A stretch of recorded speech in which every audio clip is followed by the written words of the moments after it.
भगवत गीता में क्या कहा गया, चौथे अध्याय के अंदर 34वें श्लोक के अंदर कहते हैं, तद विधि प्रणिपातेना परिप्रश्नेना सेवया उपतक्षन्ति ते ज्ञानम ज्ञानेन तत्त्वदर्शिना, कि तुम गुरु के पास जाकर सत्य को जानने का प्रयास करो। किसके पास जाके? गुरु के पास जाके सत्य को जानने का प्रयास करो, उनसे विनीत होकर। पहला चीज शिष्य का लक्षण क्या होना चाहिए? उसको विनीत भाव से जाकर जिज्ञासा करो। क्या करो प्रभु जी? आप गुरु के पास जाके क्या करते हो? जिज्ञासा करते हो? कभी पैर छूते हो? मैं कह यार पैर छूने से क्या मिलने वाला तुझे है? गुरु का आशीर्वाद कहां से प्राप्त होता है पता है आपको? कान से। कहां से? गुरु का आशीर्वाद कान से प्राप्त होता है, पैर छूने से नहीं होता। अगर आपको जीवन में आशीर्वाद प्राप्त करना है किसी का, तो उसको सुनो। पैर छूने से कुछ नहीं आने वाला। पैर छूने का मतलब बताऊं क्या होता है? कि मैं विनम्र हो गया, अब आप बोलिए मैं क्या सुनूं। ये पैर छूने का मतलब है। सिर्फ पैर छूने से क्या होता है? पैर छूने के बाद ऐसे गायब होते हैं, ऐसे गधे के सिर पे सींग, पता ही नहीं लगता गया कहां ये। अरे गुरु के पास जा रहा है, पैर छू, उसका मतलब विनीत भाव में आ, और फिर उससे ग्रहण कर, आशीर्वाद कानों से अंदर जाएगा। तुम गुरु के पास जाकर सत्य को जानने का प्रयास करो, उनसे विनीत होकर जिज्ञासा करो। क्या करो प्रभु जी? और हम क्या करते हैं? हम जिज्ञासा थोड़ी करते हैं। गुरु जी ये दे दो, ये दे दो, ये दे दो, ये जिज्ञासा तो नहीं हुई ना प्रभु जी? है? हाँ। और आदि गुरु कौन है? भगवान श्री कृष्ण। अभी मंदिर मंदिर घूमेंगे, घूमो, कुछ नहीं मिलने वाला।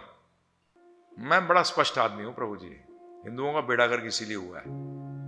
घूमते रहो, क्या मिलेगा? वो आदि गुरु हैं। क्या है प्रभु जी? वो आदि गुरु हैं, उनसे जिज्ञासा करनी पड़ेगी, मैं क्या करूं जीवन में। आप क्या बोलते हो? तुम क्या करो मेरे जीवन में? भगवान कहते हैं नौकर मैं हूं कि तू है? दास तू है कि मैं हूं? दास का काम है मालिक से बोलना, स्वामी से बोलना, बोलिए क्या करूं मैं। आज तक सुना है हनुमान जी को, राम जी को बोलते हो, राम जी जरा शादी करा दो, बताइए आप मुझे। हर टाइम पूछते थे, बोला सेवा बताओ सेवा। हम लोग सीखते ही नहीं है, पता नहीं कहां से क्या। और ऐसे ऐसे वाक्यों का इस्तेमाल करते हैं जो कि मुझे हैरानी होती है। हकीकत में वो वाक्य कुरान से आए हुए हैं। करूंगा चर्चा, चिंता मत करो। आपको मैं सिद्ध करूंगा जाने से पहले कि आपको लगेगा मैं तो मुसलमान हूं, मैं तो हिंदू हूं ही नहीं। चिंता मत करो, मैं सिद्ध करूंगा आपको। मुझे याद दिला देना, सिद्ध करूंगा। हमसे बेटर वो क्यों है उसका बता रहा हूं, क्योंकि वो अल्लाह के पास जाके कुछ मांगते नहीं है, बोलते जन्नत पहुंचा दो। समझ में आया क्या? और हम क्या कहते हैं? कार दिला दो। लो, सही बात है। नहीं नहीं जी, हमें पता ही नहीं क्या मांगना है। मैं लोगों से कहता हूं, मैं तुम्हें बताऊंगा कि एप्लीकेशन क्या लगानी चाहिए और कहां लगानी चाहिए। अभी तो हमें पता ही नहीं कि एप्लीकेशन क्या लगानी चाहिए। है पासपोर्ट ऑफिस में जा, अमेरिकन एम्बेसी में जाके बोल रहे हैं कि पानी का नलका लगवा दियो मेरे घर पे। है वो अमेरिकन एम्बेसी का काम है। अरे भगवान क्या दे सकते हैं और क्या मांग रहे हो? क्या दे सकते हैं और क्या मांग रहे हो? किस लिए जाते हैं हम? ये कहीं भी मेरे प्रश्न उठता था जब मैं छोटा था। मैंने कहा, जब मुझे पूजा के लिए कहा जाता था, मैंने कहा अमेरिकन तो पूजा वजा करते नहीं है, दुनिया को राज कर रहे हैं। वो तो ना मंगलवार करते, ना गुरुवार करते, ना शुक्रवार करते, ना इतवार करते, वो तो कोई वार पे नहीं करते। एकादशी पे दबा के उल्टा सीधा खाते हैं और फिर भी दुनिया पे राज कर रहे हैं। ये क्या है? ये है क्या? मैंने अपनी खोज बंद नहीं करी वहां कि मैं भी अमेरिकन बन जाऊंगा। नहीं नहीं नहीं, ये खोज नहीं बंद करी। एक चीज और सुन लीजिए, हमारे गुरु महाराज एक बड़ी जबरदस्त बात कहते थे। अरे ये बताइए, गुरु ने जिन चीजों को छोड़ दिया, आप किस चीज को छोड़ते हो? मल को छोड़ते हो ना प्रभु, के साथ लेके घूमते हो, त्यागते हो मल को।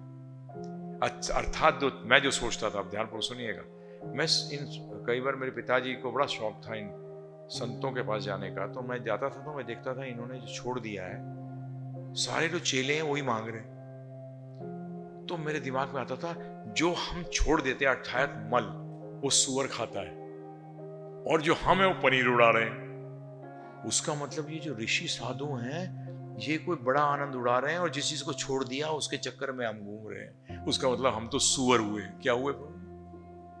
अरे जो उनका तज्य वस्तु है, जो उन्होंने त्याग दिया, तो हमारे गुरु महाराज कहते थे वो गुरु कैसा, जिन चीजों को उसने त्याग दिया वो अपने शिष्यों को दे रहा है। वो उनका मित्र है या दुश्मन है? वो उनका दुश्मन है। तो जब ही भगवान क्या कह रहे हैं, तद विधि, विधि क्या है? प्रणिपातेना, मतलब परिपातने का मतलब होता है विनीत भाव से, परिप्रश्नेना, प्रश्न कर, सत्य को जानने का, सेवया। और सेवया का अर्थ क्या होता है? पैर दबाना नहीं सिर्फ, या उनको पैसे टिका दिए ले आके गुरु पूर्णिमा पे, नहीं। सेवा का मतलब होता है आज्ञा का पालन करना। सेवा का असली मतलब क्या होता है प्रभु जी? आप जब सेवारत होते हैं तो क्या करते हैं प्रभु जी? अथॉरिटी की आज्ञा पालन करते हैं कि अपने हिसाब से करते हैं सेवा? सेवा का मतलब ही यही होता है। कस्टमर जो है, बिजनेसमैन क्या कहता है कस्टमर को? सेवा का मौका दो। सेवा का मतलब आप आज्ञा दो, मैं उसको पूरा करूंगा, ये मतलब है प्रभु जी। सही बात है, गलत बात है? और हम क्या कहते हैं? अपने मनगढ़ंत सेवा करो। तो यहां सेवया का अर्थ क्या है कि मैं प्रश्न करूंगा। उपदिक्षन्ति परिप्रश्नेना सेवया, परिप्रश्नेना, प्रश्नेना का मतलब प्रश्न करूंगा, आप मेरे प्रश्न के उत्तर दूंगे, फिर मैं आपकी आज्ञा का। ज्ञानिनस, किसके पास जाओ? ज्ञानिनस तत्वदर्शिना, उस ज्ञानी के पास तत्व के दर्शन किए हो। दर्शन का मतलब समझिए, जिसने देखा हो। देखने का मतलब समझिए, जैसे कई बार आपने, जैसे अगर आप कोई काम किसी को कहते हैं, आप जमीन खरीदने जा रहे हैं, आपने अपने वकील को कहा कि जरा भाई वो जमीन देख आइयो। देखने का मतलब क्या है? सिर्फ जमीन देखना नहीं, उसके पेपर भी चेक करना है ना, सही है गलत है।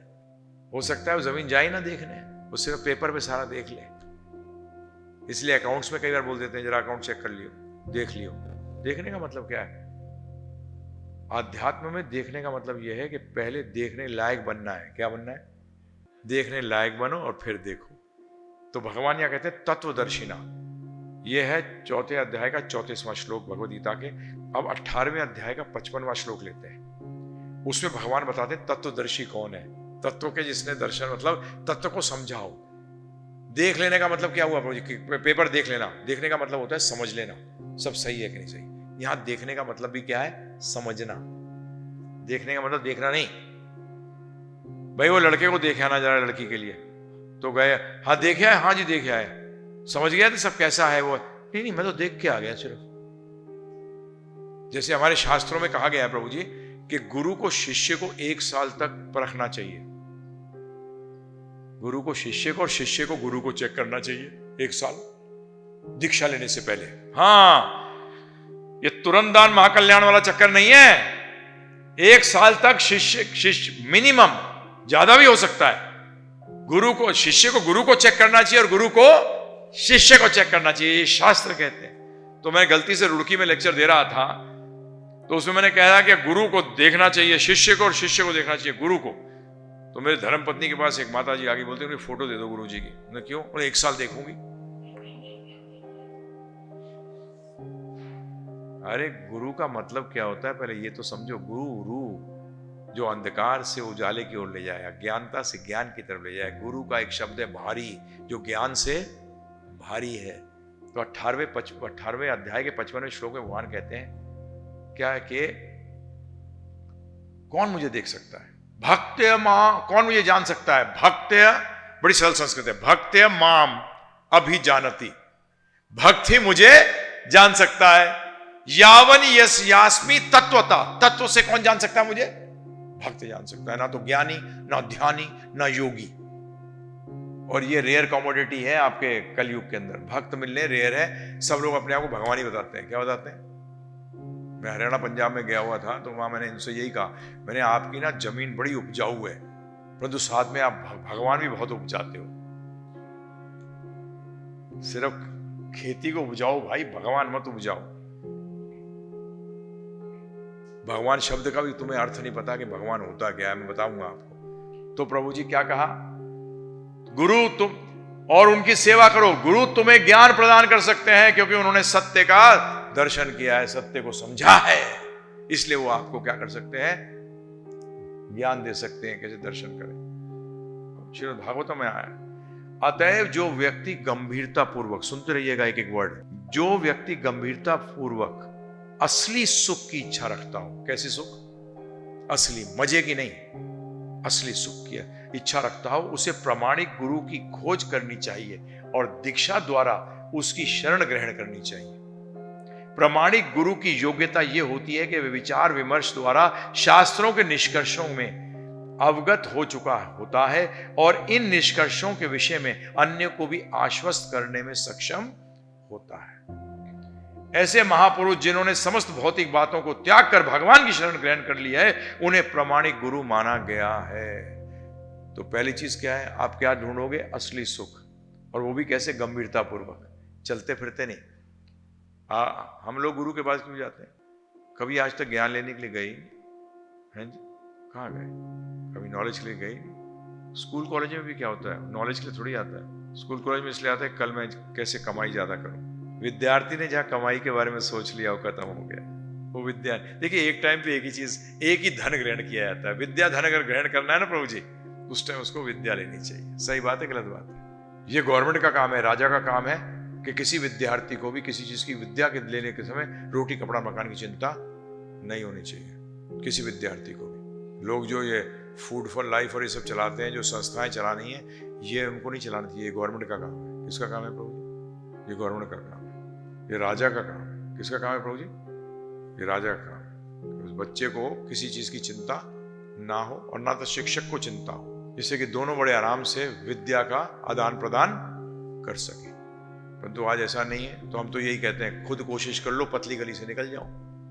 मैं तो मजाक में कहता हूं, कोशिश करो, जितने जितने इस चीज को समझ जाए, जो नहीं समझे छोड़ दो, आगे चलते रहो।